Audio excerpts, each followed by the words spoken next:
అంబేద్కర్ పేరెత్తితేనే అమిత్ షాకు వణుకు పుడుతున్న పరిస్థితి. అంబేద్కర్ అంబేద్కర్ అని ఎన్నిసార్లు అంటున్నారు.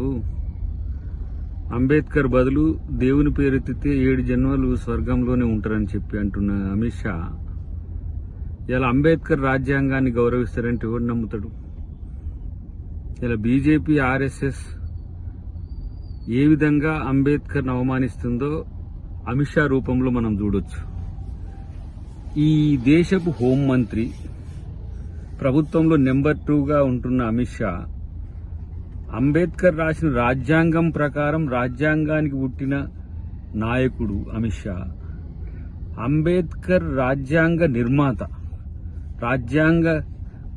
నిర్మాత అంటే రాజ్యాంగ పిత. రాజ్యాంగ పితనే అవమానించే అమిత్ షా రాజకీయాలకు అవసరమా అసలు?